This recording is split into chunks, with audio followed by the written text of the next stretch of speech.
दोस्तों, इतना चमत्कार कैसे हो रहा है अयोध्या के राम मंदिर प्राण प्रतिष्ठा से पहले। आज दोस्तों हम इस वीडियो में ऐसे रहस्य के बारे में बात करेंगे जिन्होंने अयोध्या में राम मंदिर के चमत्कार के बारे में देखा है वो देखते ही रह गया है। दोस्तों आज इस वीडियो में हम बात करेंगे अयोध्या में साक्षात पुष्पक विमान का दर्शन लोगों ने किया है।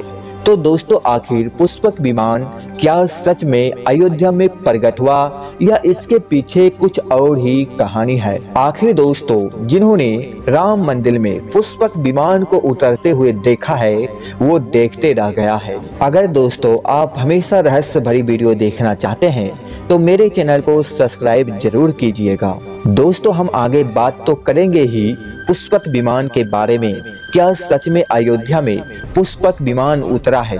पहले दोस्तों अभी अयोध्या में क्या चल रहा है उसके बारे में जान लेते हैं। आगे जानेंगे पुष्पक विमान के बारे में।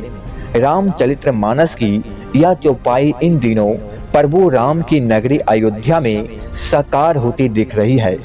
जब 14 वर्ष के वनवास के दौरान राम के लौटने की खुशी में अयोध्या सज धज कर तैयार हो रही है।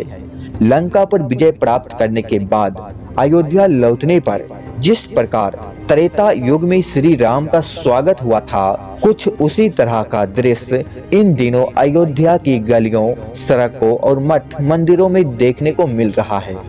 अब दोस्तों हम पुष्पक विमान के कुछ ऐसे रहस्य आपको बता देते हैं जिसे जानकर आप हैरान रह जाओगे।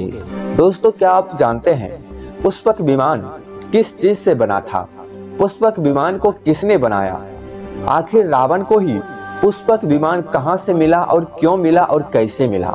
दोस्तों रावण को मरने के बाद पुष्पक विमान का क्या हुआ? क्या आज भी पुष्पक विमान है या नहीं है? दोस्तों आज हम इसी के बारे में बहुत सारे रहस्य बताने वाले हैं जो दोस्तों यह वीडियो देखने के बाद आपको होश उड़ जाएगा। तो चलिए दोस्तों जानते हैं पुष्पक विमान के बारे में अनसुनी रहस्य। दोस्तों रावण के पुष्पक विमान के बारे में हम सभी जानते हैं। माता सीता का हरण कर रावण उन्हें पुष्पक विमान में ही लंका ले गया था। अब दोस्तों पहले बेसिक थोड़ा जान लेते हैं। दोस्तों रामायण में रावण के पुष्पक विमान का जिक्र मिलता है। पुष्पक विमान में रावण माता सीता का हरण कर उन्हें लंका ले गया था। जब रावण के वध के बाद विभीषण को लंकापति बनाया गया और श्री राम, माता सीता, लक्ष्मण, हनुमान जी और बाकी लोग के साथ इसी विमान में अयोध्या के लिए रवाना हुए थे। दोस्तों फिल्म आदिपुरुष में रावण का पुष्पक विमान चमगादड़ जैसा दिखाया गया है, जिसके बाद इस पर सवाल उठने लगे रावण के पुष्पक विमान की आकृति कैसी थी, रावण को यह कहां से मिला था और इसकी खासियत क्या थी। इस बारे में पौराणिक कथाओं में बहुत कुछ बताया गया है। तो चलिए दोस्तों विस्तार से जानते हैं। दोस्तों रावण का यह पुष्पक विमान मन की गति से चलता था। कथाओं में पुष्पक विमान की आकृति मोर की तरह बताई जाती है। इसमें कई सारी सुविधाएं थी। इसे छोटा या बड़ा भी किया जा सकता था। यह विमान सोने का बना हुआ था और कुछ विशेष मंत्रों से ही इसे चलाया जा सकता था। ऐसा माना जाता है कि रावण जिस स्थान पर जाने की भी सोचता था, पुष्पक विमान पल भर में ही रावण को वहां पहुंचा देता था। इस विमान में कई शक्तियां थी और उस समय देवताओं के पास भी ऐसा विमान नहीं था। दोस्तों रामायण के श्लोक में इस बात का भी वर्णन मिलता है कि बड़े तपस्वियों को ही पुष्पक विमान प्राप्त हो सकता था। यह विमान पूरी तरह से सोने का बना हुआ था। दोस्तों पौराणिक कथाओं में बताया गया है कि रावण के पुष्पक विमान को विश्वकर्मा जी ने बनाया था। इस विमान को बनाकर विश्वकर्मा जी ने इसे ब्रह्मा जी को दे दिया था, जिसके बाद ब्रह्मा जी ने कुबेर को यह विमान दे दिया था। रावण ने अपने बल और पराक्रम के दम पर कुबेर से यह विमान छीन लिया था और इसका इस्तेमाल करने लगा था। धन के देवता कुबेर रावण के बड़े भाई माने जाते हैं। रावण ने उससे लंका नगरी और पुष्पक विमान बलपूर्वक हासिल किया था। कथाओं के अनुसार श्री राम जब इस विमान से अयोध्या पहुंचे थे, उसके बाद उन्होंने पूरे सम्मान के साथ यह विमान कुबेर को वापस लौटा दिया था। दोस्तों, आपने पुष्पक विमान के बारे में काफी कुछ जानकारी हासिल कर लिया होगा। अब दोस्तों जानते हैं 11 नवंबर को भगवान राम पुष्पक विमान रूपी हेलीकॉप्टर से वनवासी की वेशभूषा में भैया लक्ष्मण के साथ राम कथा पार्क में आएंगे, जहां गुरु वशिष्ठ के रूप में मुख्यमंत्री योगी आदित्यनाथ और राज्यपाल उनकी अगवानी करेंगे।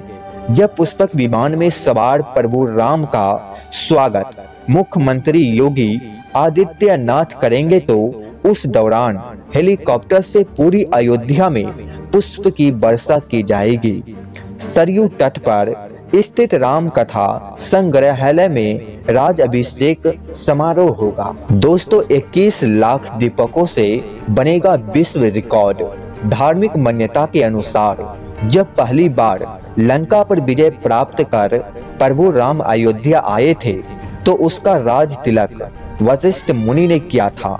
यही वजह है कि कलयुग में जब अयोध्या में प्रभु राम पुष्पक विमान से पहुंचेंगे, तो सबसे पहले उसका राज तिलक सीएम योगी आदित्यनाथ करेंगे।